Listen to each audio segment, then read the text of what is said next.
Hi. So, codependent relationships with friendships. So, this is why it's really important to get better at feeling than trying to feel better. I don't know who originally says that, but Teal says it, and I love the sentiment because it's so damn true and so simple to understand in that context.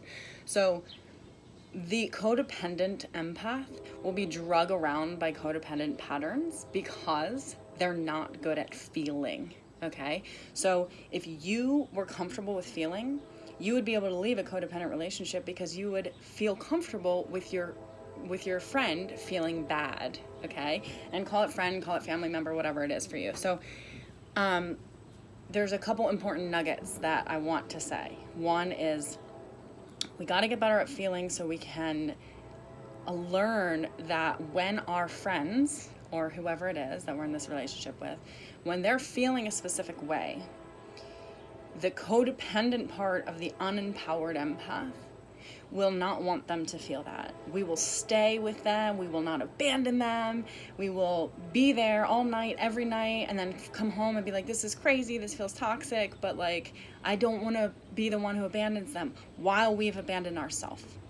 So it's also important to note that when somebody says, I want to work on myself, if you're a codependent empath, you don't have a self to work on. You have to, if you go to traditional therapy as a codependent empath, you're going to be like, this is more of the same to me. I don't really get it. Because when you're a codependent empath, your world is externalized coming in at you. Everything out there is like responsible for what makes you tick. Instead of going, this is the simplest way to understand who you are, is identify with what you're attracted to. Go, oh, that's me. I see that. I'm curious about that particular color red. That's very interesting. I'm attracted to that thing. And when you start to come out from the inside out, where you know what your preferences are, you know what you like on the inside, you know what you like to feel like on the inside, you're going to have a more solid sense of self. And from that solid sense of self, boundaries will become a natural result of it. Like, trying to teach boundaries to somebody who's an unempowered empath is always going to come across as defensive, and they're going to be like, well, what do I say? And it has literally, boundaries at the end of the day are understood. They're not really even said.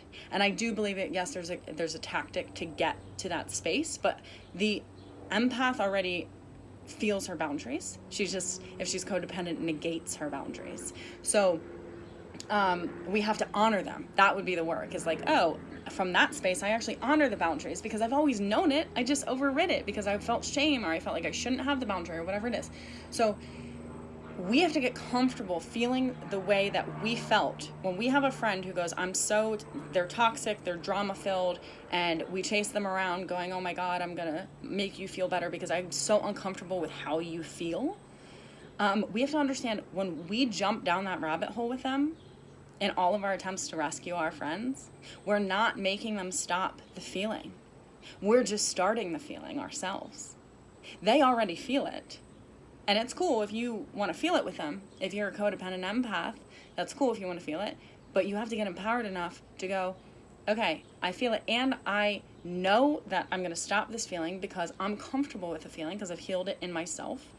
And it doesn't really nothing other than make me create my life based on your frequency, which is something that after you have a sense of self from the inside out, you just won't do anymore.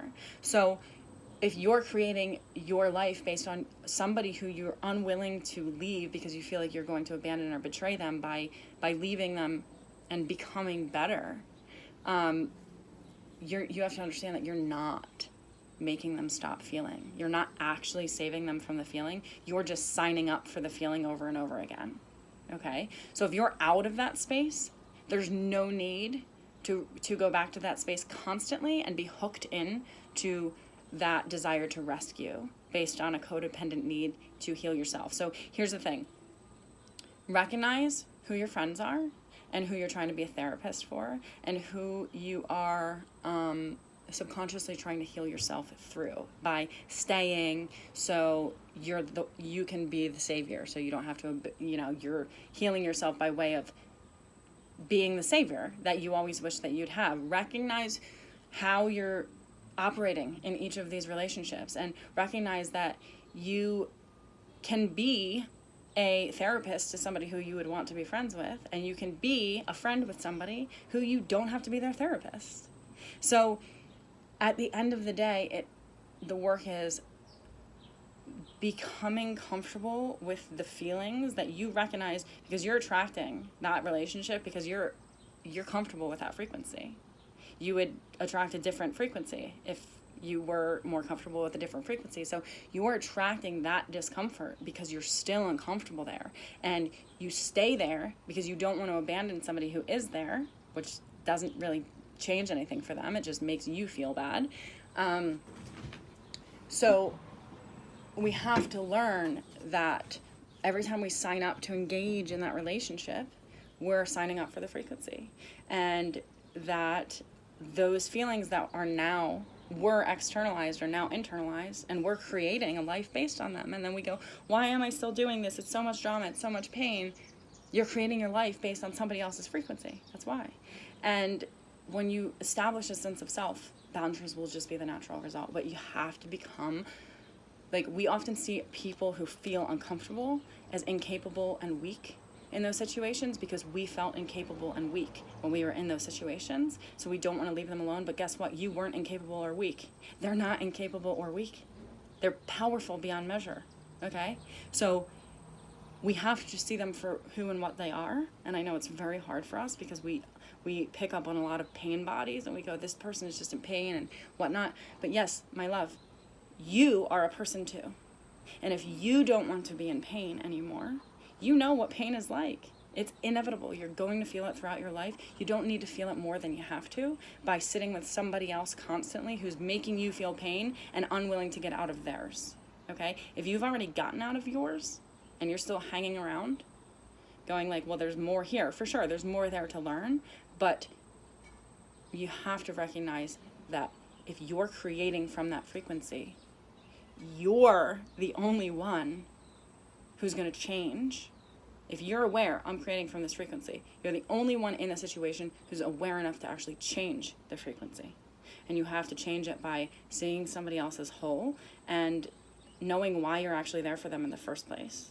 Like, why am I sitting in your car after 30 minutes of you saying the same thing to me, and I'm feeling drained and disempowered and like I need to go home and sleep and binge eat?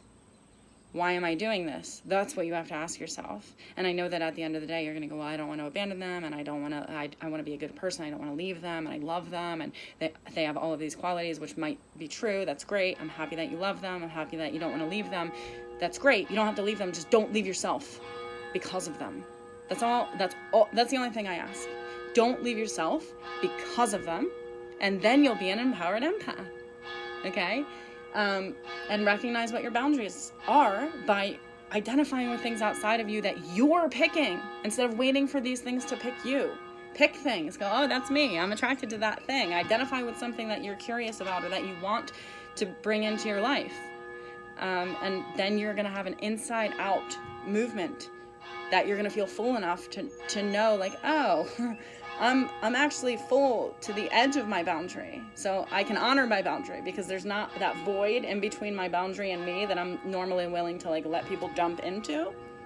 You just fill it, and then you know where your boundaries are, and then that's it. Life becomes easy and authentic, and boundaries don't even need to be taught from that level. They just need to be listened to from the inside out. I hope this made sense, and I hope that it was helpful. Thank you for being here. I love you guys. Bye.